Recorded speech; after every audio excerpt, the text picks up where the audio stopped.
we have a problem. See, G2 have been crowned the savior of Americas, and this champs was supposed to be when they would show it. Sentinels got eliminated early, and while NRG and MIBR are both in, they both have some concerns with not only the roster, but both IGLs don't have too much experience on the international stage. Ethan especially has none, and Verno's just did not go very well. But with that, G2 were supposed to step up. G2 were supposed to take Americas back to their former glory, reclaim our champions, and carry on the legacy of Loud and EG. But they haven't, and they didn't. They were eliminated by the Pacific number 4 seed, and that's no diss to DRX, but G2 were looked at as an otherworldly team. There's a reason they were the 1 seed, and they crumbled. In this video, we're going to look at this game, see if there might be some reason and what it could possibly be as to why they continue to choke at international events and why Americas now has to rely on NRG and MIBR. I'm Lionzblade. Please subscribe. I'm trying to get to 8K by the end of the champs. It will mean a lot to me, so go ahead and let's get into it.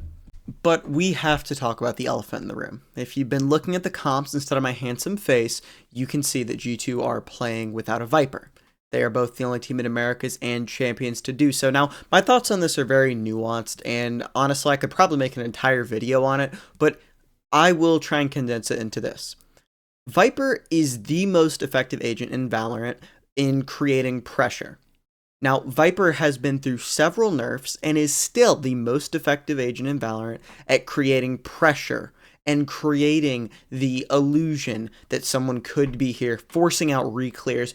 She is, in my opinion, the best pro agent in the game. That is the best agent for professional play, and on a fundamental level, I think she is designed to be that. I don't think there are any nerfs, short of literally gutting the agent into pieces, which they've already tried and failed to do, that are going to work on that. I think this is a rare situation where G2 being so good actually hurt them. See, they were 3-0, they played this comp in Americas, and they were 3-0 on it. They beat the big teams, and hold on, I'm about to talk about this from Jogamo, because I have no idea what's going on, to be honest. But they beat the big teams in Sentinels and, NRG with this comp, and I think that if they were more tested, and if they had lost and switched to a Viper comp, they probably wouldn't have lost this game. Speaking of lost, I don't know what Jog's doing here. At first, I thought, okay, it's easy. He didn't see Fade, and that's why he's coming out. No, that's not quite the case. As you can see, he has his TP set back here, and then he sees Fade. Like, he notices Fade right here. There's no way that a professional player is not noticing this Fade. And I love me Jogmo, for the record. I'm not trying to hate on him. I'm just genuinely confused by this play. He then goes back and does not TP, he just comes out knowing Fade is going to be there. I don't know if he maybe expected Valen to shoot Fade, or I don't know what was going on here. But yeah, there's nothing. Really, the blind doesn't catch him. I don't think he thought the blind caught him. Either this isn't a blind that would, hit him, really, unless he was looking at Jogamo. Maybe he anticipated he was going to be looking at Jogamo. Either way, just comes out, honestly, looking kind of brain dead right there, and then it ends up being, hey, 2 hookah players, jump down and dive. You seen that before? Bet you have. But anyways, to kind of wrap my thoughts on the Viper situation, I do think that they should have played a Viper comp, and I really wish that they had lost in Americas, as funny as it sounds, with this comp and considered some changes, because I still think Leaf, he plays a great Viper, and I think it would have been effective here a lot more than the Deadlock that he, to be honest, did not look comfortable on. If you cut off like all the names of the players and everything about teams up on this round, I would not tell you. I'd probably run through 100 teams before guessing G2 did this round, because it is so uncharacteristic of them to be this uncoordinated. Here's what I mean. They have 3 ults going into this round. Boom, boom, boom. These are heavy hitters. This is a comp that has a lot of big ultimates. Bind normally does, because you don't have the stuff like the Omen ult or the Cypher ult. You tend to have at least more high impact ults like the Teo, Deadlock, Brim, etc. But they have these available right now. And with them, you should be able to just brute force around. Now, your concern is DRX also have 3 high impact ults here that they're going to try and use to counter yours. So you need to be coordinated and you need to be quick with it. You have to very quickly take your advantage that you're given by the ult. You can't wait. You cannot give DRX a chance to respond, because then they will win this round. They use, and I want you to count all this Teo utility they use to clear this. Teo Missile 1, Teo Missile 2, Teo ult here, and Drone. This area is the clearest an area can possibly be. Right, their completely fine having this control. But the problem starts here. They get slowed, then they ult off of a fade scan, but they double ult here. Leaf can't see anything. He's inside of Viper Orb. It shows on the replay. He sees green. Like, if you guys know that one child, that little meme of the kid where his screen turns green and he starts crying, that's exactly what Leaf is seeing right now. He can't see anything. He's dry ulting this and hoping that it's able to get a tag over here onto Hyunmin. It's not.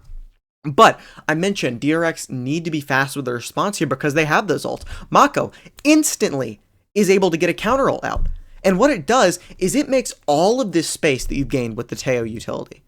You have up to maybe here, but you cannot expect Trent to go out on site because all of this pressure down short is gone. It's completely gone. It's taken away by the Brimstone ult. Not only that, then you know where Bomb is. And so the round that you've invested all of this into, you're already down 4-1, is completely nullified by the quick thinking to, hey, let's use the Brimstone ult. Let's go ahead and take this round back. And again, Trent's position, that's great that you used literally every bit of utility except your stun, buddy. You're just going to get held by an op. You can't do anything against that. And so G2 end up losing this round. This is one of those rounds where it sets you back. I think they did win, to their credit, the round after this. But this round still, because of the ultimates used, sets you back a whole lot. And you'll see here, dead, round over. And it's very disappointing to lose a round where you invest that much. Not only gun-wise, they have to save now, although, like I mentioned, they do win the next round. But ultimate-wise, you can't be losing those.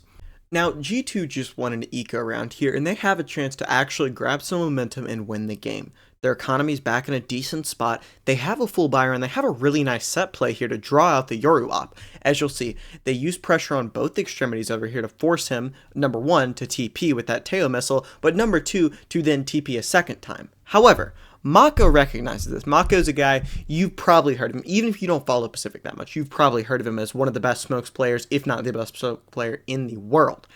And he recognizes this. He recognizes that if they are showing presence, a lot of presence on both extremities, he can just take a timing down here. And that's what he does, right? You have Deadlock, and to be fair, most teams won't even play a Sentinel Unbind, but if you do, G2 have Deadlock, who's, not really going to be stopping him when he's crouch walking around here. So he's over here after the kill on Jonah P, which sends Valen running towards him. He's able to get the kill onto Valen, goes 1-for-1, but I love the just awareness right there to understand what the gap is with that set play, and now it's a 3v4. You've got to somehow push Flashback off of this. You have to hope Jog gets a kill, and by the way, you just burned your last flash with that. So now you have a single Teo missile to get into sight. That's it. To be fair, it's used as well as it can be, right? Over here on B, exactly where the Opper is, but one Teo missile is still just one Teo missile, and Flashback understands what he needs to do, goes ahead, gets the kill after this, goes back into it, just a really nice, great awareness, honestly, on what he needs to do, and then he knows Leaf is in here, bang, Jog has to save the op. So a really nice idea from G2, but it was kind of defeated by the fact that, it was a Yoru, and even though you were able to, not get the kill because of the Yoru, you weren't able to take advantage of that op being pushed back because he's just able to repost up on the same line. You also don't have any smokes coming in from Valen because he got killed from the high IQ play from Mako. Overall, really nice from DRX, and G2, again, just doesn't work out in their favor. Also, if you're still sticking around, comment a 6-7. There wasn't even a 6-7 in this game. Just do it for the pure love of the game. G2 win the pistol and then their buy round, but after that you have to win your bonus if you want any serious chance of contending, and that is not helped when Jogamo is instantly first blooded. Now, to his credit, he had an outlaw, he did hit flashback 140, but he's going to survive on 10 HP. Now, it's going to be really simple, honestly, from DRX, which is a B hit. They've got the Waylay Yoru, and they plan on synergizing super well, and it's going to end up winning the round, actually. A Waylay Fade combination will take this round, and, honestly, eliminate G2 from any serious chance of winning the round and thus surviving in Champions. I'll show you. So right here, there is Deadlock utility. There's all that. Leaf has the info that, hey, there's no 1A, but it doesn't end up mattering. Look at this synergy. I'm going to try and do this slowly so that I can explain this correctly. So bear with me here. Right here, they have a Fade Haunt. Then, obviously, Valen goes up to break it because if you'll notice, the players on site, right here, Trent is back here in a spammable position. Right here, Jonah P is in a spammable position. If this Haunt is not broken, they both die. However, as Valen is hindered, he's trying to go up here and break it, just slowly because of the hinder, but then, whoa, Waylay dashing in his face. He's forced to go try and now kill the Waylay, which means the haunt isn't broken, which instantly gets Trent killed. I mean, you'll see it right here. Bang. Then Jonah P is spammed from Mako. Bang. And Valen now is in a 2v5 because of that Waylay. Beautiful selfless play right there to dash in, and then everyone dies because of the unbroken haunt right there. Leaf in a 1v3 with a Stinger, a Spectre. And yeah, it's just not going to work out for you right there. But it was a wonderful job by DRX here. They played this comp very, very well. That's going to be all from me today. Please leave a like and subscribe if you like the content. It means a ton to me. I should have 2 of my most recent videos popping up on my left or right, depending on where I set it. This time, you can see the spam kills right here. But yeah, I'll see you guys next time. Make sure to subscribe. Peace.